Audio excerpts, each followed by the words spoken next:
روز شما بخیر بینندگان ارجمند. امروز جمعه 3 ایول است. شما را بعد دیدن برنامه اخبار آزادی دعوت میکنیم که تازه ترین خبرهای تاجیکستان و جهان را تقدیمتان میکند. حالا با چند موضوع اساسی نشر آشنا شوید.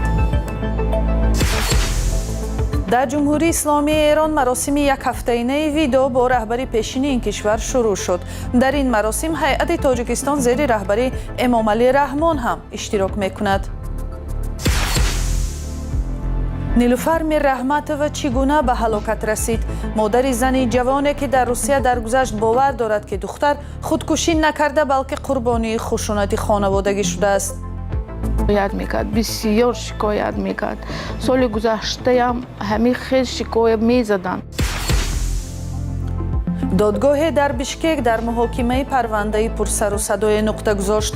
قمچیبک تاشیف و 7 همپیمانش در تلاش غصب قدرت ایبدار دانسته شدند.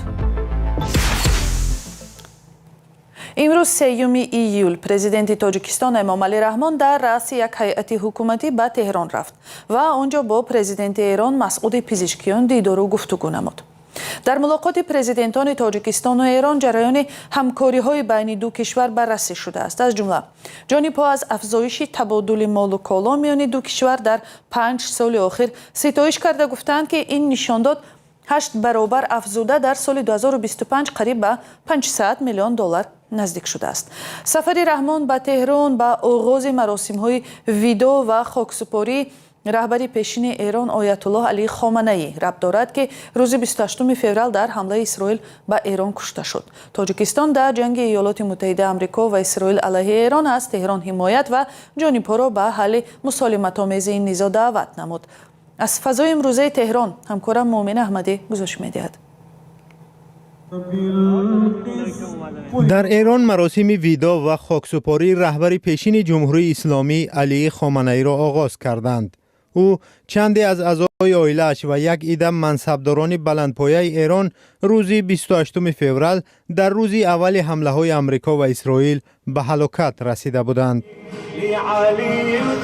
خامنه‌ای بیش از 30 سال اخیر ولی فقیه یعنی پیشوای روحانی جمهوری اسلامی ایران بود. جسد یا پیکر او صبح 3 ایول به مصلی تهران بزرگترین مکان نمازگزاری ساکنان پایتخت ایران انتقال یافت. پیش بینی می شود که هیئت‌های خارجی بر رهبری پیشین جمهوری اسلامی ادای احترام کنند.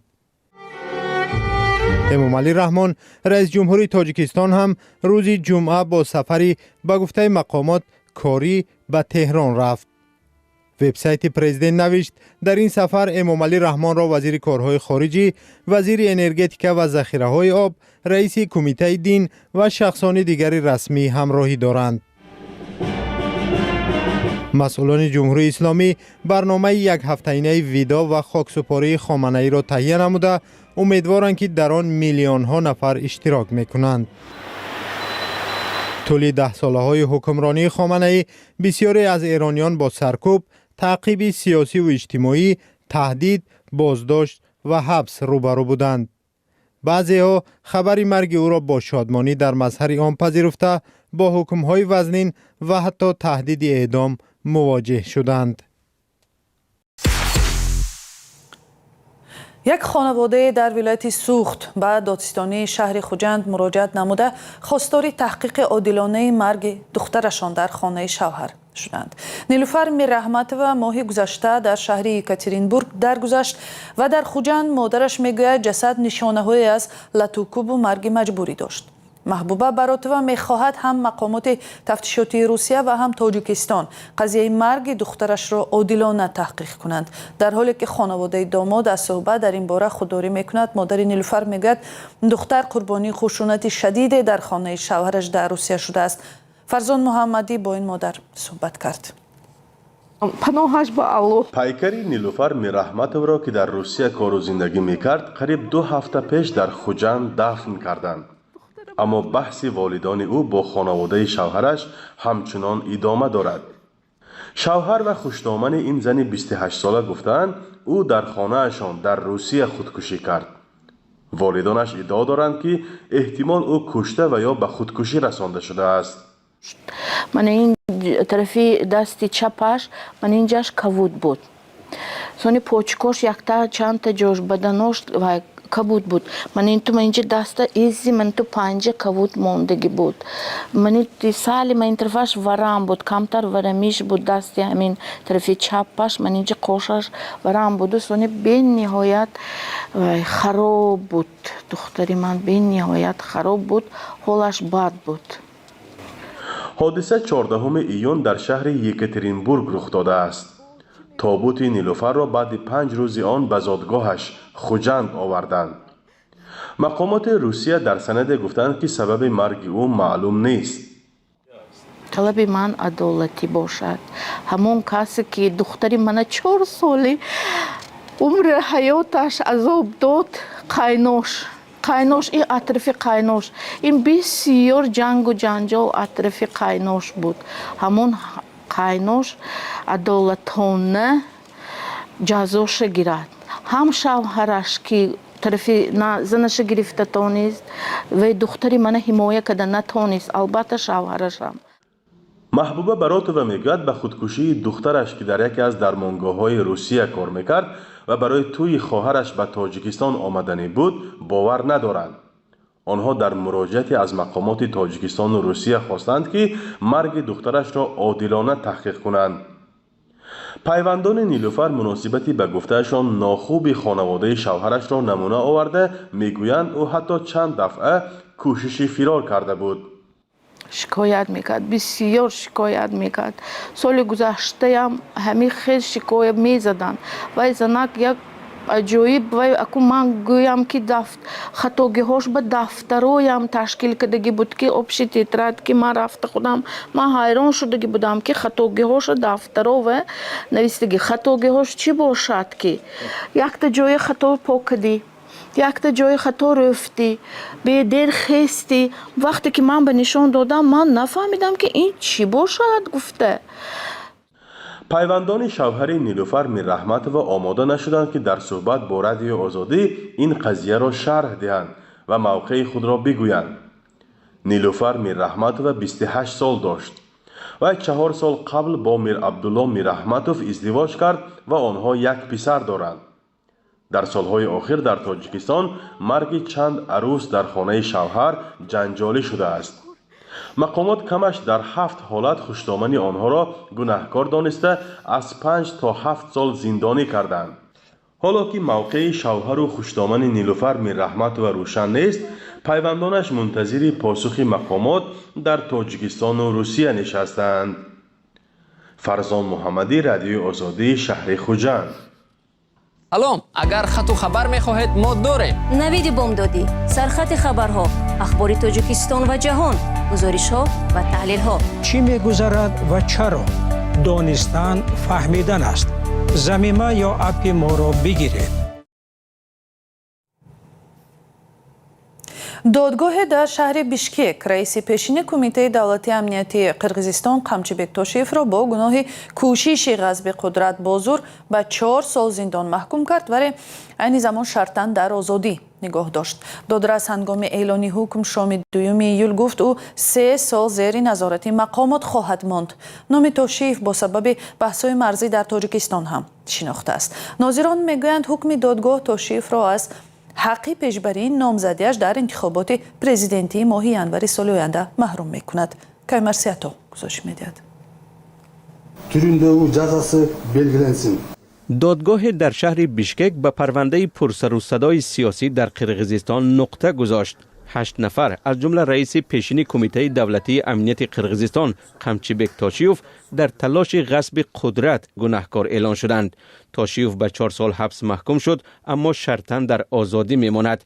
حکمی به این مانند نسبت به 7 تن دیگر از جمله رئیس سابق پارلمان قرقیزستان نورلانبek Turg'unbek Ulu اعلان گردید.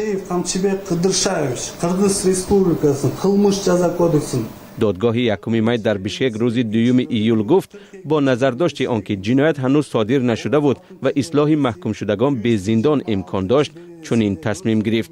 پیشتر دادستان به آنها 9 سال زندان طلب کرده بود. وکیل توشیف میگوید با قرار دادگاه راضی نیستند و بعدی به دست گرفتن حکم عریضه شکایتی می نویسند. قمچیبک تاشیوف ماه اکتبر سال 2020 همراه رئیس جمهوری حاضره قرقیزستان صادر جباروف اتحاد سیاسی تشکیل داده بود. تاشیوف در منصب رئیس کمیته امنیت و معاون رئیس دیوان وزیران یکی از چهره‌های با نفوذ در قرقیزستان به شمار می رفت و در قبول قرارها نقش کلیدی داشت. بسیاری از ناظران حکم دادگاه را همچون پایان اتحاد سیاسی تاشیوف و جباروف ارزیابی می کنند. در تاریخ معاصر قرقیزستان قمچیبک تاشیوف نفر دوم است که با داشتن عنوان عالی قهرمان قرقیزستان محکوم شده است. پیشتر همین سرنوشت نصیب پرزیدنت سابق قرقیزستان المازبک اتمبایف شده بود. ҳафтаи оянда дар тоҷикистон вазорату идораҳои давлатӣ нишастҳои матбуотии худро шурӯъ мекунанд. ин анъана соли дубор ҷараён мегирад ва аз ин фурсат ҳам хабарнигорони расонаҳои маҳалливу хориҷӣ ва ҳам гоҳо бархи сокинон истифода мекунанд то дар рӯбарӯи мақомоти баландпоя масъалаҳои муҳими худро матраҳ кунанд. дар остонаи нишастҳо ҳамкоронам Барот Юсуфӣ ва Муллораҷаб Юсуфӣ аз чанд сокини Душанбе пурсиданд оё барои мақомоти давлатии Тоҷикистон чӣ савол доранд. نقلات شب بگیرد پیش بیدی که کم شود کمتر شود ماشین به حد بسیار به حد اینم تصور خیلی من از شهردار دوشنبه محترم رستم امالی خواهش میکنم که از حاجی محمود شرکت سرمنزل دامساز خواهش میکنم که ما 3 عائله هستیم 13 نفر هستیم ما را پول یک عائله پول اجاره نشین دادگی است ما را از اجاره پیش کرده 5000 تومان میته 3 عائله در یک خانگاه ما جایگیر هستیم حساب بسیار بودن ما گودکا بودن ما را از اجاره من معیوب گروه دوم مادر من معیوب گروه دوم 2 فرزند دارم با نقصان مادرزادی چشم به دنیا آمدگی خود من با نقصان مادرزادی چشم مایه بدون جای کار کردن نمیتونم ما را از منزلا پیش میکنیم جای در اجاره میگیریم ما را پیش میکنه از خواهش میکنیم که این پول اجاره ما را زیاد کنیم ما 2 جا در اجاره بگیریم 3 عائله هستیم اصلا 2 تقسیم شویم مکلات آخه میگم هم یگون خوندگی هم یگون راننده خوندگی نمیبینی یگون تک نمیخونده کدوم میشه من که یگون همین زن که ایشون سوال تی نمیدوند این بعد این چی میشه این آینده چی میشه نه ندارم میدونم برای چی پول بسیارتر میدید سویز تستر میشد من پرابلمی چه اولویه که مقصد مرا 3000 تومان پول تاجیکی هم خونه پیشترم بود اما خونه را فروختم نیمی پولش وای دلارم گرفته 3000 مخن دماسکو بودم نه وقت که مسکو اومدم جای کارم دلارم چیکردم من از سر کردم ده کجا من 3000 دادم من چیزی همسایه دیگه چی رو کم زبون خط که ایتنم امضا کردن ای پراپسکا من برو وردن کجا باز ما اومدم که به خونه و درم کجا این چی ندارم مقصد همین چیزی سودی اولی وای میکنم که همین چیزی ما را بینن چرا وقتی چوراش بینا ما در اولویت چی هست 4 فرزند هستیم کجا انا تقویی داریم مقصد همه خیش تورات پروتیف من یا کسی است که مرا مقصد وقتی دستگیری کنم ما ای رئیس شهر رستم امالی چی میکنیم که همین چیزی ما را یاردم کنه دستگیری کنم مرا در کوچه در برنو خوام دار شده کجا سوال ندارم صفت علاقه بهترینه همش اینترنت و همه چی نغزه تاجیکستان با وزیر علاقه سوال داریم که این وضعیت واویلونا مثل در طرفای کوهستان مثل نوحه‌های تایلدره طرفای صغردر خوب چی وای کرده او وضعیت این واویلون سوز نیست نه ما یکم سوال نداریم نه هم ما سطح داریم وزارت کارهای داخلی تاجیکستان با ارسال نامه از مقامات австрия خواسته است 18 عضو سازمان‌های مخالف حکومت را که در این کشور اروپایی هستند به دوشنبه بسپارد. وزارت گفته است این افراد در تاجیکستان با اتهام‌های گوناگون از جمله افراط‌گرایی جستجو می‌شوند. بعضی از حامیان حقوق ابراز نگرانی کردند که رژیم حاکم در تاجیکستان پناهجویان سیاسی را در اروپا هدف قرار داده است. بینندگان ارجمند برنامه اخبار آزادی به پایان میرسد. برای آگاهی از خبرهای بیشتر به سامانه azadi.org و صحیفه های رادیو آزادی در تیک تاک و تلگرام، فیسبوک و اینستاگرام و یوتیوب و ایکس مراجعت کنید. اگر خود شما هم شاهد کدام حادثه و خبر مهم شدید میتوانید عکس و نوار گرفته به ما فرستید و ما با شما در تماس میشویم. برای امروز همین استراحت خوب، خدا نگهدار.